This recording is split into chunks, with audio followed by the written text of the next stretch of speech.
कि Russia Ukraine war में जिस तरह से यूएसए ने अपनी डॉलर को वेपनाइज किया और फाइनेंशियल सिस्टम का मिसयूज़ किया, रशियन एसेट्स फ्रीज कर दिए आउटसाइड रशिया।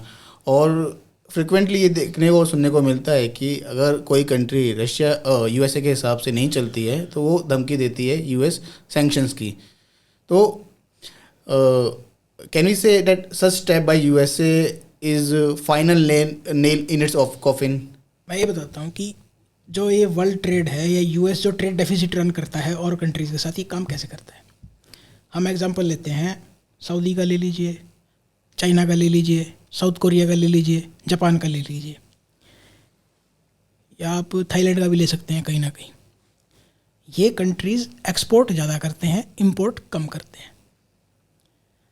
अब अगर एक इन देशों में आपको ये चीज़ कॉमन मिलेगी कि इनमें मिडिल क्लास बहुत कम है, इनकी जो डोमेस्टिक इकोनॉमी है वो इतनी स्ट्रॉन्ग नहीं है कि इनके सरप्लस को इन्वेस्ट किया जा सके उन कंट्रीज़ में। कि लेट से चाइना एक्सपोर्ट के लिए मैन्युफैक्चर करता है और अगर यूएस या फिर यूरोप चाइना से इंपोर्ट करना बंद कर दे, तो चाइनीज़ जो इंस्टॉल्ड कैपेसिटी है वो चाइना में कंज्यूम नहीं हो सकती। क्यों नहीं हो सकती? क्योंकि इनकम इनइक्वालिटी है वहाँ पे, और जो मिडिल क्लास है वो काफ़ी कम है वहाँ पे। या तो गरीब क्लास है या फिर अमीर क्लास है, मिडिल क्लास बहुत कम उस मात्रा में है। इनके अपोजिट इंडिया की जो इकोनॉमी है वो मोर ऑफ मिडिल क्लास है, कि जो सिन गुड्स जिनको हम बोलते हैं इंडिया में, या लग्जरी गुड्स बोलते हैं, उनकी सेल बहुत कम है इंडिया में। सो हमारी जो इकोनॉमी है वो इनवर्ड लुकिंग है। अब ये जो कंट्रीज़ हैं जो हमने इनका नाम बताया, यूएस इनके साथ ट्रेड डेफिसिट रन करता है, इनको डॉलर देता है, इनसे गुड्स लेता है। सो इनकी इकोनॉमी उस चीज़ पे रन करती है, इनके वर्कर्स को सैलरी मिलती है एक्सपोर्ट ओरिएंटेड कंपनीज़ में काम करके। सो ये जो कंट्रीज़ हैं ये यूएस के साथ डिटैचमेंट नहीं कर सकती, ये सैंक्शंस लगाते ही ये इनकी इकोनॉमी क्रैश कर जाएगी। एक हम जब सैंक्शंस की बात करते हैं कि जैसे यूएस सैंक्शंस लगाता है, ईरान पे लगाता है या नॉर्थ कोरिया पे लगाता है, तो इनको इम्पोज कैसे करता है सैंक्शंस को। जैसे इन्होंने ईरान के ऑयल ट्रेड पे सैंक्शंस लगा दी कि भाई ईरान से कोई भी ऑयल नहीं खरीदेगा। लेट से कोई भी एक्स कंट्री है, वो ये कह रहा है मैं सैंक्शन को नहीं मानता, मैं तो ईरान से तेल लूँगा, अपनी करेंसी में पेमेंट करूँगा। ईरान अपना टैंकर भेज देता है कि भाई हम क्रूड ऑयल एक्सपोर्ट कर रहे हैं उस कंट्री को, एक्स कंट्री को। यूएस नेवी उसको बीच में इंटरसेप्ट करती है ईरान के ऑयल टैंकर को और उसको सीज़ कर लेती है। सीज़ करके वो उसको सेल कर देते हैं। सो जो ये कहते हैं ना यूएस नेवी इतना बड़ा साइज़ है, ये पेट्रोलिंग करते रहते हैं, ये सैंक्शंस इम्पोज करने के लिए पेट्रोलिंग करते हैं। सेम केस नॉर्थ कोरिया का अगर बात करते हैं, सो ये साउथ चाइना सी में या कोरियन सी में वहाँ पे ऑस्ट्रेलियन एयरफोर्स या फिलीपींस एयरफोर्स ये पेट्रोलिंग करते हैं यूएस के बिहाफ पे, ये चेक करने के लिए कि नॉर्थ कोरिया किसी से ट्रेड तो नहीं कर रहा। सो सैंक्शंस इस तरीके से इम्पोज किए जाते हैं। अब अगर ये रशियन ऑयल पे सैंक्शन लगाते हैं फॉर एन एग्जांपल, कि भी कोई भी रशियन ऑयल नहीं खरीद सकता, सो क्या यूएस नेवी में इतना दम है कि रशिया के टैंकर को इंटरसेप्ट कर पाए? उसके बहुत बड़े कॉन्सिक्वेंसेस होंगे। सो ये जो छोटे मोटे गरीब देश है ना, इन पे ही लगा सकते हैं सैंक्शन। बड़े देशों पे लगाने के कॉन्सिक्वेंसेस होते हैं। फिर ये बड़े देशों के साथ ऐसा मतलब सैंक्शन कैसे लगाती है? ये उनकी इंडिविजुअल कंपनीज पे सैंक्शन लगाते हैं कि लेट से कोई गैस खरीदने वाली कंपनी है या पेट्रोकेमिकल कंपनी है, ये उस पर सैंक्शन लगाएंगे। सो ये यूएस का एक तरीका है वर्ल्ड ट्रेड को कंट्रोल करने का, मैनिपुलेट करने का, अपने इंटरेस्ट के लिए दूसरे कंट्रीज़ को गरीब बनाने का। That's how the US controls the world. तो सैंक्शन जैसे आपने बताया, सैंक्शन तो इम्पोज ही किए जा सकते हैं, और वो भी गरीब देशों को बोलते हैं ना, बोला वो हरियाणवी कुचले जाते हैं, हरियाणवी में बोलते हैं ना कि बोला गरीब की बू तो सब की भी होया करे। तो उस टाइप से कि वो छोटे मोटे देश है ना वही मानते हैं।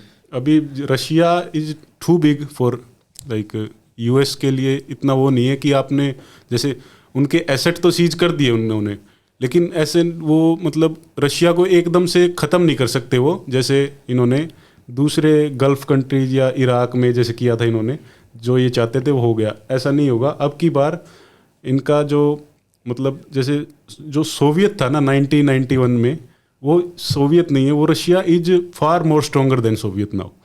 तो इतना आसान नहीं होगा इनका। It is very interesting to know कि अभी रिसेंटली मतलब कुछ टाइम पहले टर्की और इंडिया दोनों ने S-400 खरीदे थे रशिया से, लेकिन US सैंक्शंस जो हैं केवल टर्की पर लगते हैं, इंडिया पे नहीं लगते।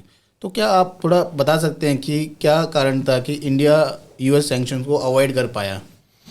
इसके कई सारे रीजन्स हैं, अलग अलग तरीके से देख सकते हैं। एक रीज़न तो ये था कि इंडिया जितनी नीड इंडिया को US की है, उतनी ही नीड US को इंडिया की भी है। दूसरा, टर्की जो है वो एक एलाइड और स्ट्रेटजिक पार्टनर रहा है US का थ्रू आउट वर्ल्ड वार 2 के बाद से, नाटो का मेंबर कंट्री है। और इसके अलावा टर्की US के F-35 प्रोग्राम का भी हिस्सा था, जिसमें S-400 खरीदने से पहले ही टर्की को वार्निंग दी गई थी। टर्की नहीं माना, टर्की ने खरीदे और टर्की को F-35 प्रोग्राम से बाहर कर दिया है। दूसरा, इंडिया ने जो खरीदा है S-400 सिस्टम, हालांकि भी शायद फाइनल डिसीजन नहीं हुआ है, लेकिन वहाँ की कांग्रेस ने रिकमेंड यही किया है कि इंडिया पे काटसा के जो थ्रू जो सैंक्शंस है वो ना लगाए जाएं। एक तो इंडिया ने इसका पेमेंट डॉलर के थ्रू किया ही नहीं है। पेमेंट इंडिया और रसिया रुपी रूबल ट्रेड में या तो इसको करेंगे मैनेज, या होगा ट्रेड काउंटर बैलेंस से। दूसरा है कि इंडिया की ज़रूरत, इंडिया की वेपनरी जो रही है थ्रू आउट द हिस्ट्री, वो मोर ऑफ USSR वाली रही है, रशिया की रही है, जबकि टर्की इनका भी एक मिलिट्री पार्टनर रहा है USS का। तो इसका दूसरे रीज़न ये भी थे। तीसरा, चाइना को काउंटर करने के लिए इंडिया की ज़रूरत है USA को, तो इसके लिए भी इंडिया पे सैंक्शन लगाना इंडिया को जितना इम्पेक्ट करेगा उतना ही US को भी ये इम्पेक्ट करेगा। एक जब चाइना को काउंटर बैलेंस करने की बात करते हैं तो US एक नेवल और एयरफोर्स पावर है। US का कोई भी कॉन्टिनेंटल बेस नहीं है, ना थाईलैंड में है, ना वियतनाम में है, ना कोरिया में। कोरिया में है, लेकिन वो डायरेक्टली एक तरह से चाइना को काउंटर नहीं कर सकती, क्योंकि नॉर्थ कोरिया बीच में आता है। साउथ कोरिया और चाइना का आई थिंक बॉर्डर नहीं लगता। सो लेट्स से कि ये अगर ताइवान को बचा भी लेते हैं, और ये मतलब चाइना को ताइवान को नहीं लेने देते, लेकिन US मिलिट्री में इतनी ताकत नहीं है कि वो चाइना के अंदर जाके चाइना को ब्रेकअप कर सकें या फिर वॉर को ख़त्म कर सकें। जो चाइना की जो ये कह लीजिए कि मेन एडवांटेज रही है कि जो इनकी मिलिट्री हिस्ट्री रही है जितनी भी, कि ये ड्रॉ इन करते हैं, इनको ये लगता है कि चाइना की जो डेप्थ है वो काफ़ी ज़्यादा है, ये एनिमी को ड्रॉ इन करना चाहते हैं और पीछे ये रिट्रीट करते रहते हैं एक तरह से। सो US की मिलिट्री के पास ये दमखम नहीं है कि वो चाइना को कंक्लूसिवली हरा सके। इसलिए US इंडिया की मदद लेना चाहता है कि इंडिया के पास एक स्टैंडिंग मिलिट्री है, आर्मी है, जो एक काउंटर पंच दे सकती है China. That's why India is so much important for USA।